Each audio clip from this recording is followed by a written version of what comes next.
क्या हुआ? सर्दियां आ गई और आप परेशान हैं। चेहरे पर कुछ नए पिंपल्स निकल आए हैं और आप ये जानते हैं कि जैसे जैसे सर्दियां बढ़ेंगी वैसे वैसे ये पिंपल्स भी बढ़ते जाएंगे। आखिर सर्दियों में पिंपल्स क्यों हो जाते हैं? क्या इन पिंपल्स को दूर करने के लिए कुछ घरेलू उपाय हैं? क्या कुछ ऐसे कारगर नुस्खे हैं जो सदियों से चले आ रहे हैं और जिनके बारे में आपको नहीं पता? क्या सर्दियों और गर्मियों में पिंपल्स के लिए दी जाने वाली ट्रीटमेंट सेम होती है? क्या आपके डॉक्टर ने जो गर्मियों में आपको दवाइयां दी थी आपके पिंपल्स के लिए, उन्हें आप सर्दियों में भी इस्तेमाल कर सकते हैं? ऐसे बहुत से सवाल आने लग जाते हैं आपकी स्किन केयर से जुड़े हुए जब मौसम बदलता है और करवट लेता है। इन्हीं के जवाब देने के लिए हमारे साथ हैं डॉक्टर अमित बांग्या। तो देर ना करते हुए डॉक्टर से पहला सवाल लेते हैं और जानते हैं कि आखिर सर्दियों में मुहासे क्यों हो जाते हैं। Why I'm getting pimples in winter? ये सवाल डॉक्टर हमारे पास बहुत आता है। आखिर सर्दियों में मुहासे बढ़ने के पीछे समस्या क्या है? कुछ लोगों में विंटर्स में सर्दियों में पिंपल्स ज़्यादा होते हैं और उसका कारण है ड्राई स्किन। जब स्किन ड्राई हो जाती है तो आपकी बॉडी ज़्यादा मॉइस्चर बनाती है कंपनसेट करने के लिए। इस सीबम की वजह से, एक्सेस सीबम की वजह से कुछ पोर्स क्लॉग हो जाते हैं जिससे आपके पिंपल्स आ जाते हैं। फिर सर्दियों का मौसम त्योहारों का मौसम है। इस मौसम में आपकी दिवाली भी आती है, क्रिसमस, न्यू ईयर सब आता है जिसमें आप मीठा खूब खाते हैं, बाहर का खाना खूब खाते हैं और अल्कोहलिक ड्रिंक्स भी लेते हैं। इससे भी पिंपल्स होने के चांसेस बढ़ जाते हैं। फिर ड्राई स्किन को कंपनसेट करने के लिए कई बार हम गलत प्रोडक्ट लगाते हैं, जैसे लोशंस हो गए, कुछ ऑयल हो गए जो आपके पोर्स को और क्लॉग कर देते हैं जिससे पिंपल्स हो जाते हैं।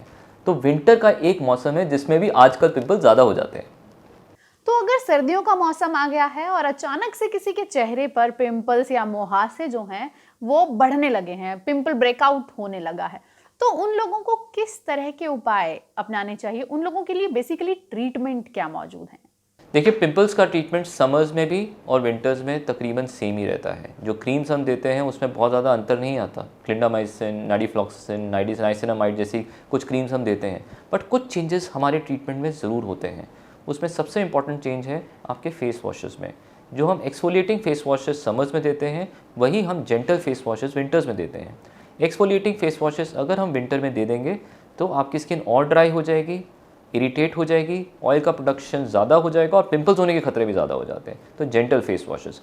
समर्स में हम बिल्कुल भी पेशेंट को मॉइस्चराइज़र लगाने के लिए बोलते क्योंकि आपकी स्किन ऑलरेडी, आपकी त्वचा ऑलरेडी ऑयली है। अगर आप मॉइस्चराइज़र लगा लेंगे तो त्वचा और क्लॉग हो जाएंगे, पोर्स और क्लॉग हो जाएंगे, पिंपल्स और आ जाएंगे। विंटर्स में हम एक जेंटल हाइलुरोनिक बेस्ड मॉइस्चराइजर्स ज़रूर रिकमेंड करते हैं। विंटर्स में हम पेशेंट को हमेशा समझाते हैं कि अपना हाइड्रेशन मेंटेन करके रखें क्योंकि पानी हम कम पीते हैं। तो मेक श्योर कि 6 से 8 ग्लास पानी पीना ही पीना है। एक डिहाइड्रेटेड स्किन में पिंपल्स होने के चांसेस बढ़ जाते हैं। विंटर एक ऐसा ही मौसम है जिसमें थोड़ा सा स्ट्रेस लेवल भी बढ़ जाता है त्योहारों की वजह से या जो हम खान पीन करते हैं उसकी वजह से। तो अपना स्ट्रेस लेवल भी हम पेशेंट को समझाते हैं कि थोड़ा सा कम रखें विंटर्स के दौरान। क्या माना जाए डॉक्टर कि मुहासों को भगाने के लिए दादी नानी के जो नुस्खे हैं, जो घरेलू नुस्खे हैं, जो सदियों से हमारी परंपरा का एक हिस्सा बन चुके हैं, क्या वो वाकई कारगर हैं?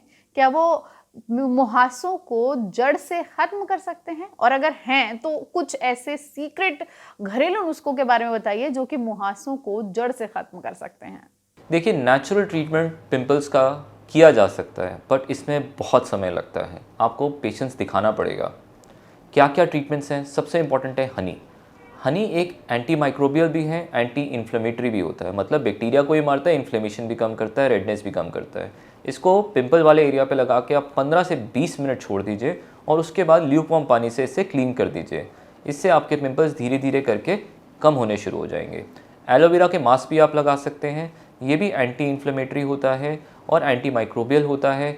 आपके पिंपल्स को धीरे धीरे करके कम कर देगा। ग्रीन टी सोक्स भी आप यूज़ कर सकते हैं।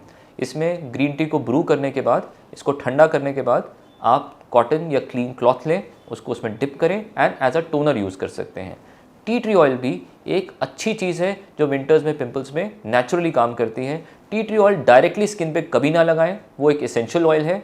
उसको हमेशा एक कैरियर ऑयल में, जैसे कोकोनट ऑयल हो गया या जोजोबा ऑयल हो गया, उसके साथ मिक्स करके सिर्फ पिंपल वाले एरिया पे लगा दें। इसको लगा के आप आधा घंटा लगा के छोड़ दें और उसके बाद वॉश भी कर सकते हैं या लीव ऑन भी रख सकते हैं। बट मैं रिकमेंड करता हूं क्योंकि ये एसेंशियल ऑयल है, आप इसको 20 से 30 मिनट लगा के ही रखें पिंपल्स के अराउंड और उसको वॉश कर दें। साथ साथ डेफिनेटली जैसे नेचुरल तरीके हैं, हमें एक अच्छी डाइट लेना है, अच्छी डाइट का सेवन करना है, फास्ट फूड कम खाना है, ग्रीन लीफी वेजिटेबल ज़्यादा लेनी है और डेफिनेटली हाइड्रेशन मेंटेन करके रखना है। वाटर से इम्पॉर्टेंट और बढ़िया डिटॉक्सिफायर नहीं बना। जितना आप पानी पिएंगे उतना ही आपका ब्लड प्योरीफाई होगा, उतना ही पिंपल होने के चांसेस आपके कम हो जाते हैं। तो ये थे हमारे साथ डॉक्टर अमित, जिन्होंने पिंपल्स से जुड़े, सर्दियों में होने वाले पिंपल्स से जुड़े आपके तकरीबन हर सवाल का जवाब दिया और आपको दिए कुछ बेहतरीन घरेलू नुस्खे भी। ऐसे ही और इन्फॉर्मेटिव वीडियोस के लिए एनडीटीवी से जुड़े रहें और अगले वीडियो तक के लिए मुझे इजाजत दें। नमस्कार।